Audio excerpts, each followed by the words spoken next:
The ice winds of Kelvar 7 howled through the canyon like the screams of dying stars. Lena Aris pulled her thermal blanket tighter around her shoulders, watching the amber glow of her emergency beacon pulse weakly against the crystalline cave walls. 3 days since the crash. 3 days since her supply shuttle had been torn apart by the magnetic storm that the navigation charts had promised was impossible this season. "Stupid charts," she muttered, her breath forming small clouds in the frigid air. The cave wasn't much, but it blocked the worst of the wind. Her suit's heating elements had died on day 2, leaving her with nothing but the metallic emergency blanket and her own body heat. The beacon would bring rescue eventually. The question was whether eventually would come before hypothermia did. That's when she heard it, a sound that didn't belong to wind or ice, a whimper.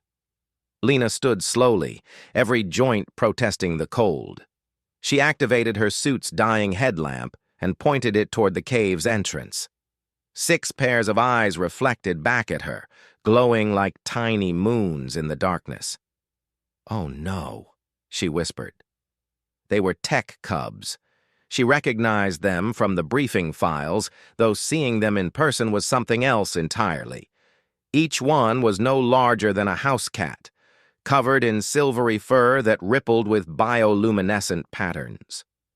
Their large eyes dominated their fox-like faces, and their small paws had retractable claws meant for climbing the ice trees of their native habitat.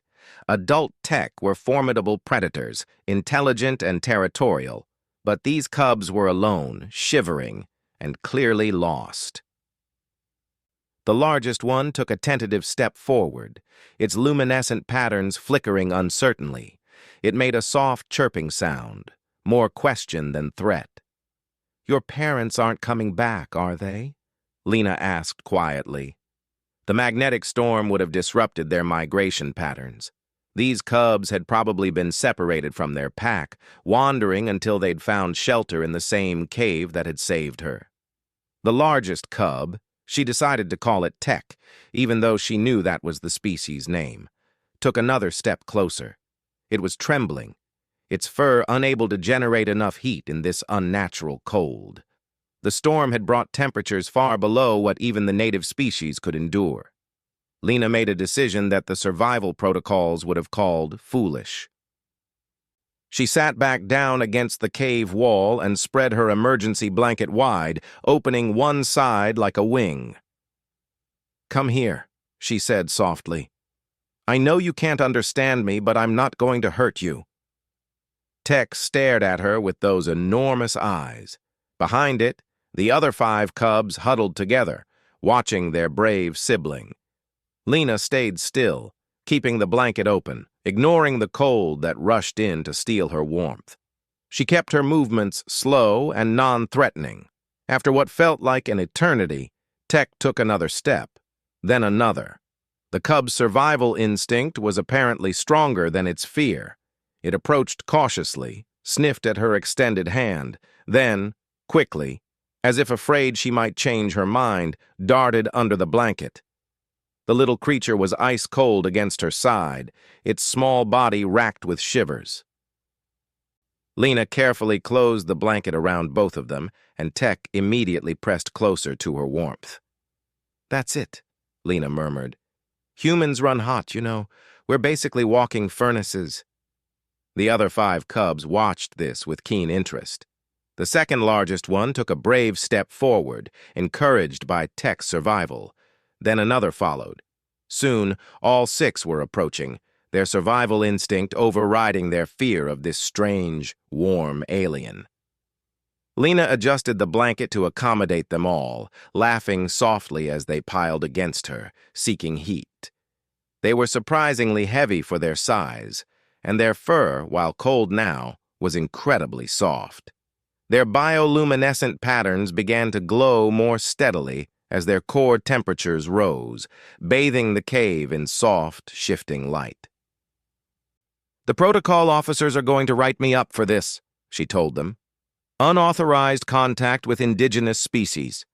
But you know what? Let them try." The cubs chittered and chirped among themselves, communicating in ways she couldn't begin to understand. Gradually, their shivering stopped. The heat exchange worked both ways. As they warmed, their fur became insulating, helping to trap her own body heat under the blanket. Lena felt herself relaxing for the first time in 3 days. The cold was still there, still dangerous, but manageable now. Shared warmth, shared survival. It was such a simple concept, but it was keeping all of them alive. She must have dozed off at some point, exhaustion finally claiming her. When Lena woke, dawn light was filtering through the cave entrance, turning the ice walls into prisms of color. The storm had passed. She could hear the eerie silence that followed Kelvar 7's worst weather, that absence of wind that meant clear skies and hopefully rescue. 5 of the cubs were pressed against her torso and legs under the blanket, a warm, purring mass of silvery fur. Their bioluminescent patterns pulsed in sync with their breathing, creating a gentle light show. The 6th cub, Tech, the brave one, had apparently decided that under the blanket wasn't enough. The little creature was sprawled across the top of her head, using her hair as a nest, its small paws dangling on either side of her face. Lena couldn't help but laugh, the sound echoing through the cave. The cubs stirred at the noise but didn't leave their warm spots.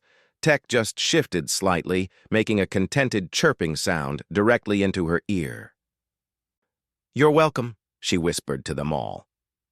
3 hours later, when the rescue shuttle finally arrived, the pilot found an unusual sight, a human with 6 baby Tech cubs, all of them refusing to leave her side. The cubs' parents arrived shortly after, called by signals the rescuers had sent. The adult Tech approached cautiously but didn't attack. They simply observed the human who had saved their young. As Lena was helped into the shuttle, still wrapped in her emergency blanket with Tech riding on her shoulder, she caught the lead adult's eyes. In that moment of connection between 2 intelligent species, something passed between them. Not words, but understanding. Warmth shared is life saved. Compassion needs no translation. The pilot shook his head in amazement. "Command is never going to believe this report." Lena smiled, gently removing Tech from her shoulder and setting the cub down with its family. The little creature looked back at her one last time before scampering to its mother, its bioluminescent patterns flashing in what she chose to interpret as farewell. "Tell them," Lena said. "That's what humans do. We share our blankets. Even with creatures who might not understand the gesture, even when it costs us, even when the protocols say we shouldn't. Because sometimes, the most human thing you can do is choose kindness over rules, warmth over isolation, and connection over fear. That's what makes humanity remarkable among the stars."